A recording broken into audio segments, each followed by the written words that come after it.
లలో పడి రేవంత్ రెడ్డి గారు ఇక్కడి నుంచి అందరినీ కూడా తీసుకుపోయి అమరావతికి డైవర్ట్ చేసే ప్రయత్నం ఇవాళ స్వయంగా రేవంత్ రెడ్డి గారు చేస్తున్నది యావత్ తెలంగాణ ప్రజలు గమనించాలని విజ్ఞప్తి చేస్తా ఉన్నాను.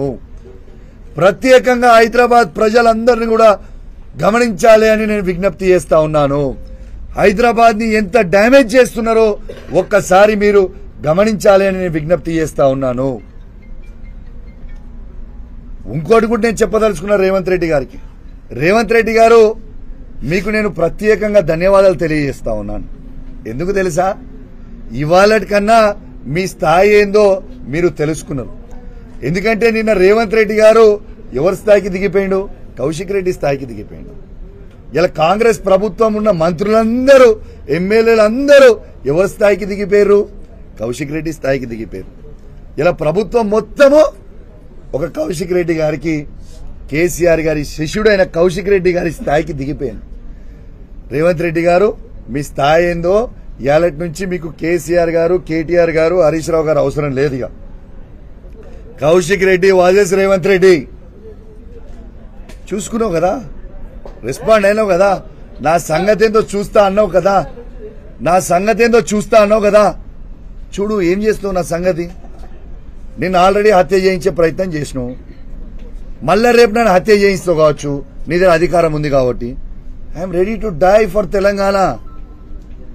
కౌశిక్ రెడ్డి చావడానికైనా సిద్ధంగా ఉన్నాడు, కానీ నీతోని కాంప్రమైజ్ కావడానికి సిద్ధంగా లేడు బాబు రేవంత్ రెడ్డి గారు.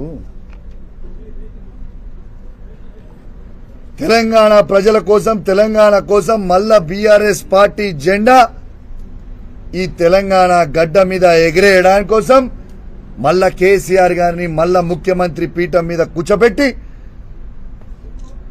తెలంగాణని అద్భుతంగా మళ్ళా అభివృద్ధి చేయడానికి కోసం కేసీఆర్ గారు ఉండాలి అనడానికి కోసం నిత్యం కొట్లాడుతూనే ఉంటా, నా గొంతు విప్పుతూనే ఉంటా, మీరు చెప్పిన అబద్దాల ప్రామిస్లని ఎండగడుతూనే ఉంటా. మిస్టర్ రేవంత్ రెడ్డి గారు గుర్తు పెట్టుకోండి. నీ అవాకులకి చవాకులకి ఈ బెదిరింపులకి కౌశిక్ రెడ్డి ఎట్టు పరిస్థితుల్లో భయపడడు అని చెప్పి కూడా ఈ సందర్భంగా తెలియజేస్తా ఉన్నాను. ఇలా దయచేసి నేను ఒక్కటే చెప్తున్నా, సమాజం మొత్తం కూడా గమనించిర్రు. ఇలా హైదరాబాద్ లో ఇలా ఏ ఒక్క నాడన్న 10 సంవత్సరాలలో కేసీఆర్ గారు ప్రభుత్వం ఉన్నప్పుడు ఈ సిచ్యువేషన్ తీసుకోవచ్చిండా? ఒక్కసారి ఆలోచన చేయండి. దయచేసి నేను రిక్వెస్ట్ చేస్తున్నా, తెలంగాణ ప్రజల్లారా, కేసీఆర్ అంటేనే మనము, మనం అంటేనే కేసీఆర్. ఇలా వాస్తవంగా రేవంత్ రెడ్డి గారు మీరు ఇన్ని ఘనం తిడుతున్నారు కేసీఆర్ గారిని, కేటీఆర్ గారిని, హరీష్ రావు గారిని. వాస్తవంగా ఇలా కేసీఆర్ గారు లేకపోతే, ఈ తెలంగాణనే లేకపోతే అసలు నీవు ఆ ముఖ్యమంత్రి కుర్చీ మీద కూర్చునేటోనువా? అసలు ఆ కుర్చీ అనేది క్రియేట్ అయ్యేదా? అది కూడా కేసీఆర్ గారి భిక్షనే కదా నీకు పెట్టింది. ఇలా ఏంటిదో ఎగిరెగిరి పడతా ఉంటారు. కాబట్టి ఇగనన్నా మీ చేసే అవాకులు చెవాకులు బంజేరి మొత్తం తెలంగాణ ప్రజలకి అర్థమైపోయింది. ఇలా మీకు సవాల్ విసిరినప్పుడు సవాల్ స్వీకరించడం మీకు రాదు, బంజేరి. తెలంగాణ ప్రజలందరూ కూడా మీరు గుండాయిజం చేసిన గుండాయిజం మొత్తం చూసిర్రు, మీ రౌడీయిజం మొత్తం చూసిర్రు. దానికోసమే నిన్న అరెస్ట్ చేసిర్రు పోలీసులు. ఏంటిది, నిన్న హరీష్ రావు గారిని మా ఎమ్మెల్యేలందరినీ ఇక్కడి నుంచి తీసుకొని పోయి ఆ కల్వకుర్తి కాన్స్టిట్యున్సీ, షాద్నగర్ కాన్స్టిట్యున్సీకి తీసుకొని పోయింది. ఎందుకు తీసుకుపోయారు పైకి అంత దూరం? హరీష్ రావు గారు ఏం చేసిర్రు? హరీష్ రావు గారు అన్నదేంటిది? మీరు ఇలా గమనించాలి. తెలంగాణ ప్రజలు ఎట్లా తిరగబడుతురో మీ మీద గమనించాలి. ఇలా హరీష్ రావు గారిని మీరు ఆడికి తీసుకుపోతున్నది మాకైతే తెలియదు. అంటే మీరు చేసే చెత్త శాస్త్రాలు, మీరు చేసే వెకిలి శాస్త్రాలు ప్రజలు టీవీలలో చూసి ఎంత గమనిస్తున్నారు అనేది మీరు అర్థం చేసుకోవాలి. ఇలా ప్రజలు ఏ తిరిగి రివర్స్ అయ్యారు అక్కడ. మీరు హరీష్ రావు గారిని తీసుకోబోతుంటే ప్రజలు తీసుకొచ్చి మీరు చేసే దౌర్జన్యంని తట్టుకోలేక ఇలా జేసీబీలు అడ్డం పెట్టిర్రు, పోలీసు వ్యాన్లకు అడ్డం తిరిగిర్రు, ఇలా గుండురాయిలు తెచ్చి అడ్డం తిరిగిర్రు. ఇలా మా హరీష్ రావు గారిని ఎట్లా మీరు అరెస్ట్ చేస్తారు? కేసీఆర్ గారు చేసిన అన్యాయం ఏంది?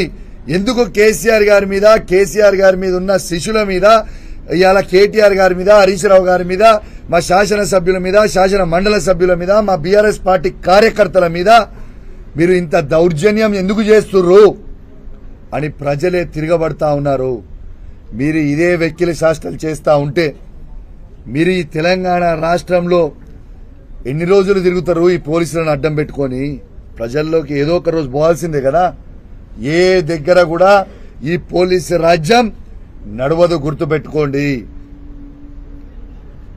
తెలంగాణ గడ్డనే పోరాటాల అడ్డా, గుర్తుపెట్టుకోండి అని చెప్పి సందర్భంగా తెలియజేస్తా ఉన్నాను. తిరగబడే రోజులు దగ్గర ఉన్నాయి, ఆల్రెడీ తిరగబడతా ఉన్నారు. రేపు రాబోయే రోజులలో ఇంకో మీ 6 గ్యారెంటీలు మీరు ప్రామిస్ చేసిన అన్ని ఫుల్ఫిల్ చేయకపోతే ఏ ఒక్క కాంగ్రెస్ పార్టీ నాయకుడు కూడా తిరిగే పరిస్థితి ఉండదు అని చెప్పి సందర్భంగా తెలియజేస్తా ఉన్నాను. ఇక చివరిగా తెలంగాణ రాష్ట్రంలో ఉన్న ప్రతి బీఆర్ఎస్ పార్టీ కార్యకర్తకి, బీఆర్ఎస్ పార్టీ సైనికునికి,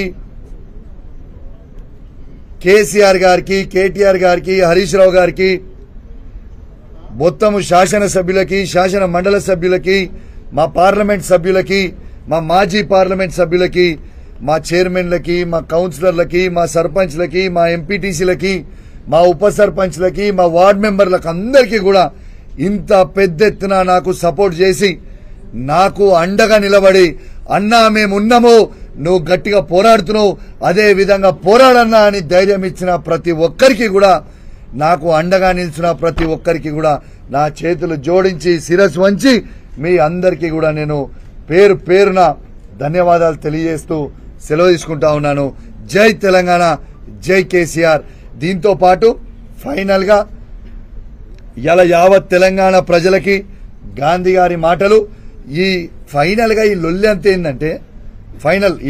ఏంటంటే హైకోర్టు ఆర్డర్ ఖచ్చితంగా ఈ ముగ్గురిని మీరు 4 వారాలల్లా డిస్క్వాలిఫై చేయాలన్న తర్వాత ఒక్కొక్కడు గజ గజ గజ గజ గజ వణికే పరిస్థితికి వచ్చింది. మీరు ఎంత గజ గజ వణికినా ఈ 10 నియోజకవర్గాలలో బై ఎలక్షన్కు రాక తప్పదు, మీరందరూ మాజీలు కాక తప్పదు. ఖచ్చితంగా మళ్ళా ఈ 10 నియోజకవర్గాలలో మా ప్రతి బీఆర్ఎస్ పార్టీ కార్యకర్త కష్టపడి మళ్ళా కేసీఆర్ గారి నాయకత్వంలో బీఆర్ఎస్ పార్టీ జెండాలు ఈ 10 నియోజకవర్గాలలో ఎగిరేయక తప్పదు. ఖచ్చితంగా ఎగిరేస్తామని చెప్పి సందర్భంగా తెలియజేస్తా ఉన్నాను. మళ్ళా కూడా చెప్తా ఉన్నాను, ఈ 10 మంది ఎమ్మెల్యేలకు కూడా చెప్తా ఉన్నాను, మారిన ఎమ్మెల్యేలకి, మా బీఆర్ఎస్ పార్టీ కార్యకర్తలు కేసీఆర్ గారి నాయకత్వంలో పెట్టిన భిక్ష మీకు. మీకు మళ్ళా చెప్తా ఉన్నా, మీకు సిగ్గుంటే, శరముంటే స్పీకర్ గారు మిమ్మల్ని డిస్క్వాలిఫై చేసే ముందే మీరు రాజీనామా చేసి ఎలక్షన్లకి రాండి. ఇక మీరేంది మేమేంది అనేది ప్రజాక్షేత్రంలో చూసుకుందామని చెప్పి ఈ సందర్భంగా తెలియజేస్తూ సెలవు తీసుకుంటా ఉన్నాం. జై తెలంగాణ, జై కేసీఆర్.